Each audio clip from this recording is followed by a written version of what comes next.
you doing, folks? Scott here with Dorsten Custom Firearms, coming back with you some helpful gunsmithing tips. Today we're talking about cylinder end shake and the Smith & Wesson revolver. For those of you who are not familiar with the term, cylinder end shake is the forwards and backwards movement of the cylinder. Okay, we've got an old model 19 here, and it's in need of a little bit of a fix. It's a little bit on the sloppy side. It's not real bad, but it can be tightened up a little more. And we're going to run you through how to do that. All right? So let's get you into it.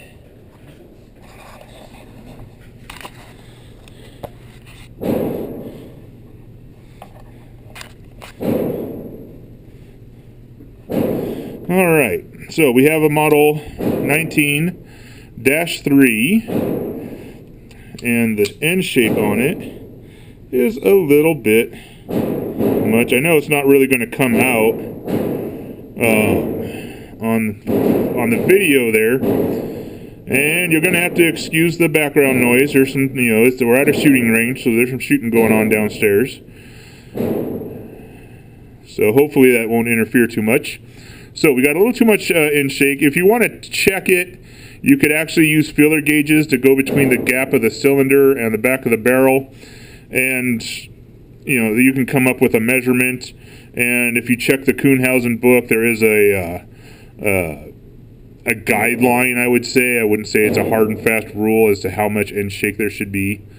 So, but we're going to go ahead and tighten it up. So first step, I'm going to remove the cylinder, and remember to always use a proper sized screwdriver bit. We don't want to goober up the screws or anything like that. And that's the only screw we got to take out. Alright. Set that aside. And we got a bunch of cosmoline. It almost looks like cosmoline on this thing. I'm going to get that off of there. I want it to be clean. Okay, now there's two schools of thought on fixing end shake. Now one of them is these little washers, and they're super thin, and they go between this section and the back of the cylinder down inside. I wouldn't call it Bubba gunsmithing, but it's not exactly a true fix for a good qualified gunsmith. Okay, so what we're going to do, we have a few tools here. This tool does two jobs. One, it helps check the alignment of the yoke in the gun. I'm not going to worry about that right now, but also it adds support to the inside of the yoke, just like that. We have a tool here. It kind of looks like a pipe cutter, but the one major difference is the blade's not sharp. It's actually dulled. And what this does is called a yoke stretcher. We're actually going to stretch the yoke on this. Okay, we're going to stretch this piece of metal right here. Okay. Now, two more tools that you're going to need. This is a internal reamer for the yoke, and then this is a reamer for the back of the yoke. Okay. So after we stretch it, if we stretch it too far, which you generally will, you come in here and you remove a little bit of material at a time until you get the right fit. And we're going to run you through that.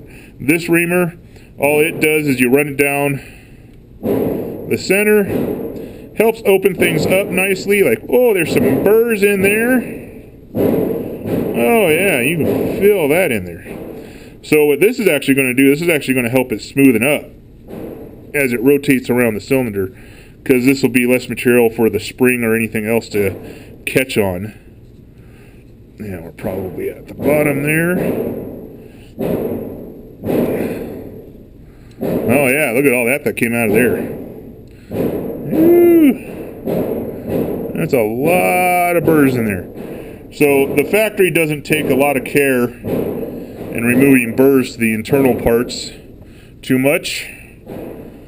And that's what that is. So, I mean, all they do, they drill it out and good to go.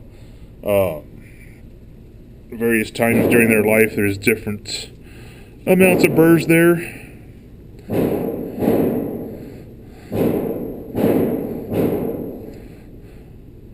And I'm going to use the air hose real quick. You're going to hear that. There you go. Get all the chips out of there. There we go. It's nice and clean. And this thing's going to slide right in there nice and easy now. Oh, yeah. That's a lot better. So, all right.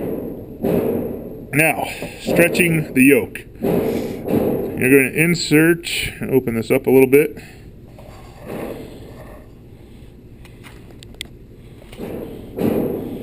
All right.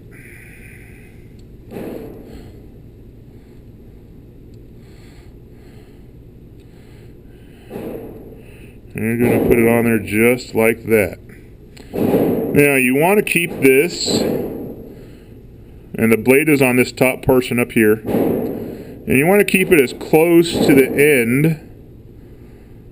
of the yoke as possible as we tighten it down. Okay. You don't want it too far back. One, you won't be able to rotate it. And two, you're trying to stretch too much material, and you're not going to make that happen. Okay. So all you do, so now it's snug. You're going to give it just a little bit of a turn, about a quarter of a turn. And you're going to rotate it around.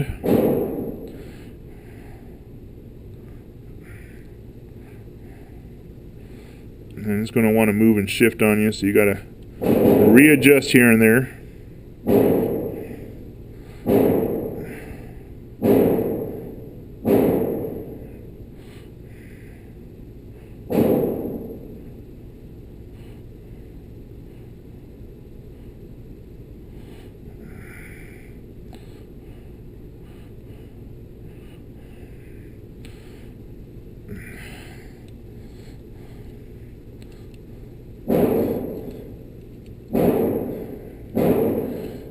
Let's readjust this.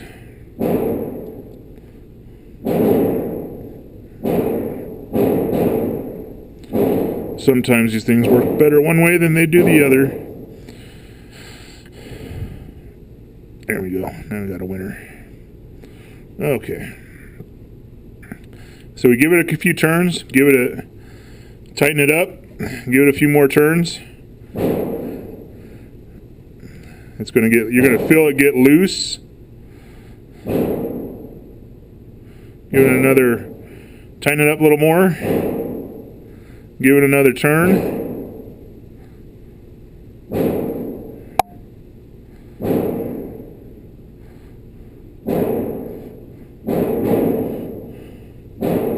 And one more time.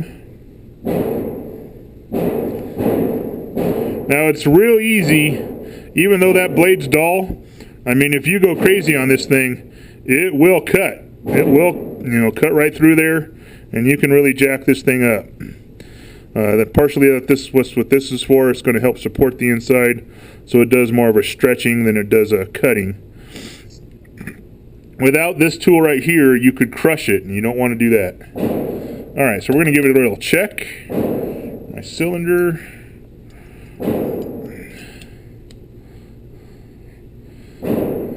Put it back in the gun.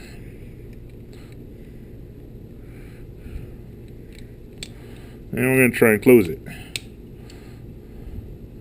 Okay, so it did take away some, but it still closed very easily.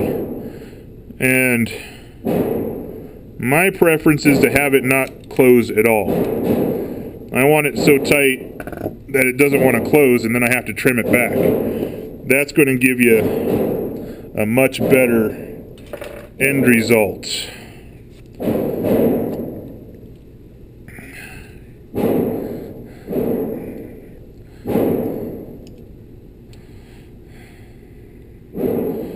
Sorry, I'm trying to keep this all in frame because it's kind of hard to do it while I'm trying to film it at the same time. I'm going to put this job back in there.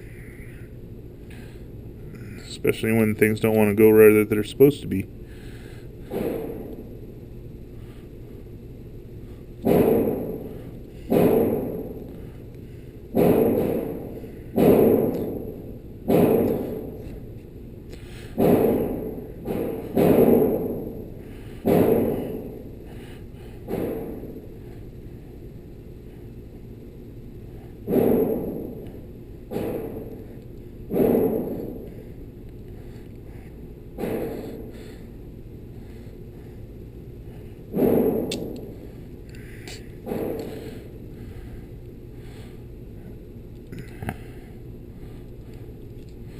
This is riveting television, isn't it? But it is informative, I'm sure. I'm sure people find this informative.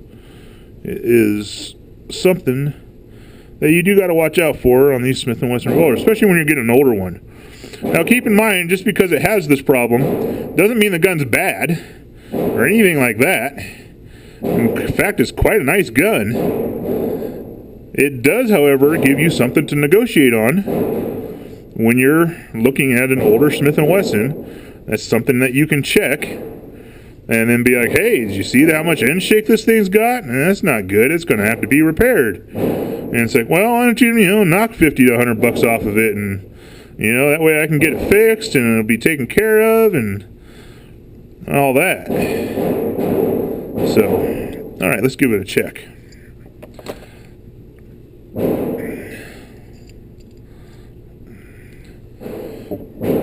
This person likes to over-oil their gun. Okay, see? Right there. So that's where we're at. Now it is too tight. It will not close, which is what we want. Okay? So now, take it out. Again, all this oil on this thing. Alright, so first we're going to ream it just a little bit to make sure that it didn't collapse in the opening, so everything's nice and clean.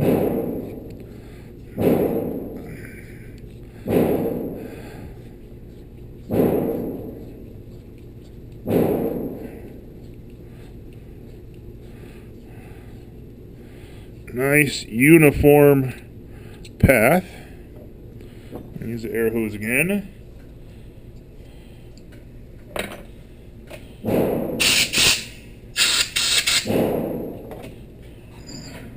Alright, we're all cleaned out. Alright, so now what we'll do is we'll come in here with this and we'll take a little material off.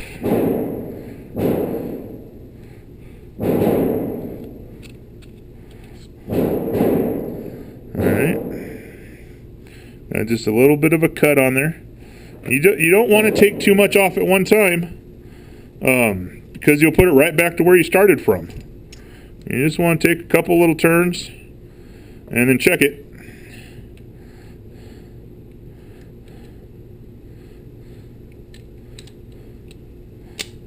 And there it goes, it closed up.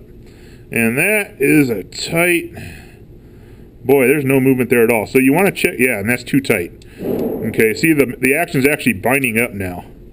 So you're not quite there yet. It closes, but it's still just a little too tight. So we're going to take just a little bit more off.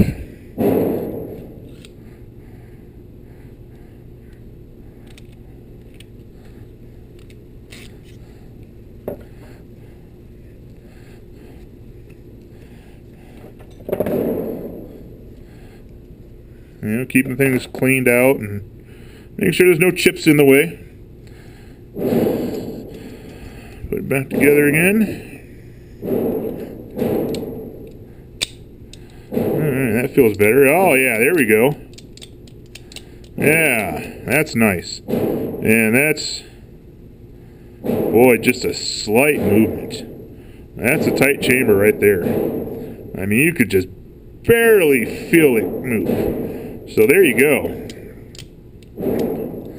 So there you go. That is the proper way to fix cylinder end shake on the Smith & Wesson revolvers. You can do the same thing on the Rugers.